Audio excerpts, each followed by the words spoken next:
On the road and in their homes, Australians are going electric. Now, some miners and governments want to make parts of the batteries powering that shift here. It's all about capturing more value at the resource and doing it through more sustainable methods. For decades, Australian miners have dug up lithium in the form of spodumene, crushed it into a concentrate and shipped it overseas, mainly to China, where it's refined into chemicals for batteries. Now they want to do some of the processing at home, but so far commercial success has been elusive. Just behind me here is a brand new spodumene calciner. When it's fully operational, it'll turn 27,000 tonnes of spodumene concentrate into 3,000 tonnes of lithium phosphate, and that process is expected to kick off in September this year. This plant is electric and designed to produce a chemical for cathodes in lithium-ion phosphate batteries, now popular with EV makers because of cost and safety. What we're looking to achieve through this demonstration project is prove up that opportunity in the hope of ultimately scaling and going to commercial scale. And it's a big step for downstream processing here in the Pilbara. Other miners in WA are refining lithium hydroxide, commonly used in nickel-based battery cathodes, favoured by long-range EVs. Covalent, a joint venture between Wesfarmers and Chilean miner Sociedad Química y Minera, or SQM, is expected to produce 50,000 tonnes a year at its Kwinana refinery. Wesfarmers has a 5-year deal to sell part of its production to LG Energy Solution. But facing up to China's battery might is no small task. Chinese economic clustering, energy costs, labour costs, and most importantly, the experience that they have in producing a downstream lithium chemical is almost unbeatable in the world today. WA's other 2 refineries have failed to thrive.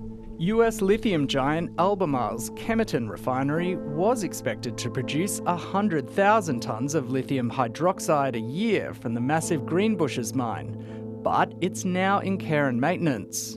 The owners of the TLEA refinery in Kwinana don't see eye to eye on its future.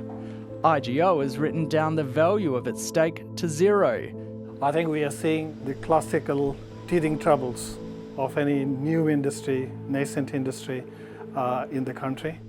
These lithium refineries are supported by goals set out in the WA government's battery and critical minerals strategy, as well as other state support measures and several federal government strategic initiatives, including the National Battery Strategy and the Future Made in Australia program. We are 50 years behind in this country. My personal view, coming from the industry to academia, is that you will definitely need about 10 years of support. While Australia figures out how to close the circuit between its mines and the world's batteries, China continues to charge ahead. For more, I spoke to PLS Chief Executive Dale Henderson on the sidelines of the Diggers and Dealers Forum in Kalgoorlie. Welcome. Has the recovery we saw in the price of lithium last year and into the start of 2026 now peaked? Well, Kirsten, really hard to predict where the market is heading, particularly for lithium. But I think we can confidently say we're in the next part of the cycle, having moved through a low point in the sort of start of the September quarter last year of pricing around $600 a tonne. We're now up at above $2,000 per tonne, and that there seems to be some healthy price support at this level. You've told investors today that global demand for lithium is expected to increase by more than 200% by 2040, but refining capacity remains highly concentrated. Is it realistic for Australia to be aiming to increase its capacity significantly in this area? Well, yes. Well, the short answer is the world needs to build out multiple supply chains to support what is clearly a global industry which is taking flight. So that's the opportunity for Australia and other countries.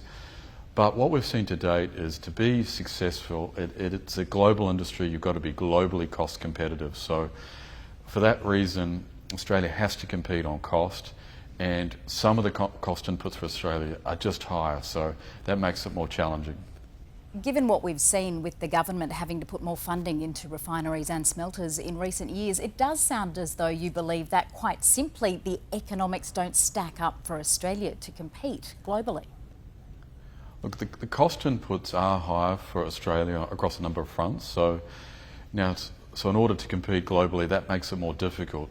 If your cost inputs are high, we have to win some other way through higher pricing or doing a better job of extracting a premium for a better quality product. So those are the challenges at play. For PLS, well, we've got our own levels of downstream involvement. We were drawn to our joint venture with POSCO in South Korea, and look, we think this may turn out to be a winning combination of a lower cost domicile and an existing battery ecosystem working with a powerhouse and manufacturer being POSCO, but time will tell.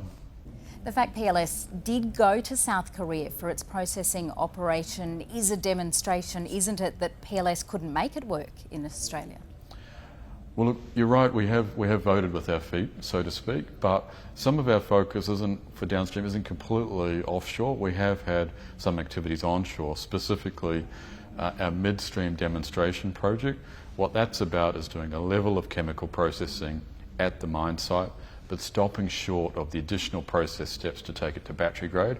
So we're building a demo plant. That demo plant was actually opened a couple of months ago, and we're busy ramping that up. Now, this might be a potential sweet spot for Australia where you're doing a level of evaluating onshore, but stopping short of some of those additional processing steps, which are very costly to get to battery grade. Can you envision a time when China won't dominate the supply chain for batteries? Well, look, to China's credit, they've been building out this industry for several decades, and the world is enjoying the benefits of that investment. The amazing products which are being transported globally is care of the ecosystem they've invested in over the years. And for many other countries, they've been late to take steps to build out their own participation in the industry. So that's the opportunity for countries to make those investments, to get a part of it, because it seems that this is going to be a big part of the future. The shift from pipes to wires continues to take flight, and energy storage solutions like lithium batteries are going to be a big part of that. Dale Henderson, thank you. Thank you.